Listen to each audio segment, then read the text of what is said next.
Good evening, guys, and welcome to tonight's video. I'm going to talk about eating habits and why eating slowly is really good for us. Okay, so brief overview: better digestion, better hydration, easier weight loss and weight maintenance, and also greater meal satisfaction. Okay, and for a few reasons, which I'll try and go through nice and quickly. We've probably all heard that it takes 20 minutes for us to feel full, basically. So it takes 20 minutes from the start of your meal for your brain to send out signals of satiety to make us, feel like we're full. So, I mean, I don't know about you, but looking back, a lot of my meals won't even get to 20 minutes. So just imagine all the extra calories and all the extra food you're putting in because you haven't given your body long enough to tell you that it's full. And that's a lot of calories extra that you're shoving in, okay? If you do that 3 or 4 times a day each meal, it's a lot of extra calories. That's going to have a massive impact on, your weight loss, for example.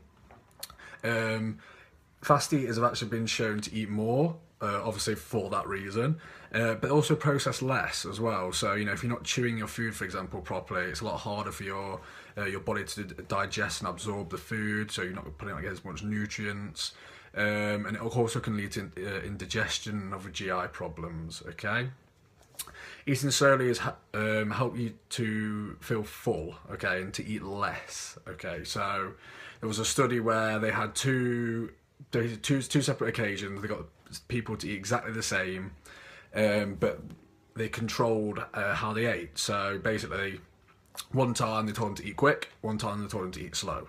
Okay, and what they found was that when they ate slowly, they ate 67 less calories over a 20-minute more period. Okay, so they were eating for 20 minutes more, but still ate 67 calories less. Okay, so what can we take from that? Well, what they found was that when eating quickly, they actually also, obviously they ate more in the that shorter time frame, but they also reported more hunger an hour later than they did when they ate slowly. So not only do you eat more in that sitting, you're more likely to eat more afterwards. So it doesn't keep you full for very long, okay? Slow eating, on the other hand, helped to eat less, so they ate less, and they didn't really want to eat afterwards. They felt fuller for longer, okay? So it stopped snacking as well, essentially, okay? Also, another good benefit is when you're eating slowly, you tend to drink more water, which was quite interesting.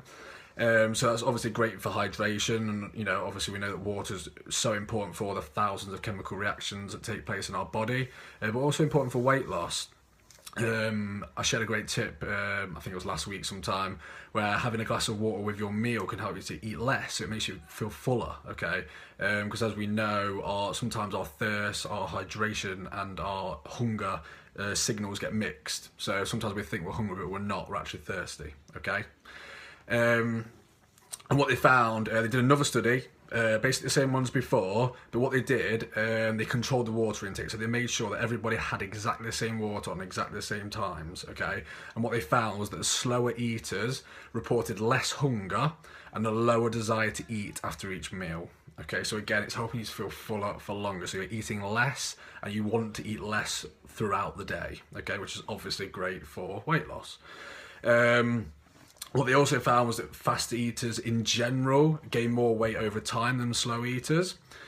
They also found as well, which is quite interesting, that slow eating can help to derail a binge or an overeating episode. So, if you're grabbing the big tub of ice cream and tucking into that, if you're eating it quickly, you're more likely to go through more. But if you, I know it's probably quite hard because of the reasons that people do a binge. But if you can acknowledge that and eat more slowly, again, it can help to stop you overeat, okay? So, I mean, I know it's easier said than done. We lead very hectic lives nowadays, and it's very easy to rush around and, throw our food down our necks as quickly as possible. But it does you no favours. Eating slowly makes for better digestion, it's easier to maintain and lose weight, and you feel better, you feel fuller for longer. So, to take, a summary of all of this: eat slowly, drink more water, you'll consume less calories and you'll feel fuller for longer. So it's a win-win all round, okay? I've got some tips that I'm going to share, but I'm very conscious of time because I always seem to blab on and these videos go on forever. I always look at the time afterwards, I'm like, ugh. So I'm going to share them on my page. I'm going to go straight over to my page after this, which is Nathan Bancroft Coach. I'm just going to share some quick tips so I know how to incorporate this into your day. Okay, so hopefully you got some value from that. If you did, please feel free to like, comment and share. I always appreciate it. And hopefully I'll see you on my page straight after this for some quick tips on how you can sort of incorporate eating slowly and, you know, getting the benefits from these. Okay, thank you very much and have a great evening.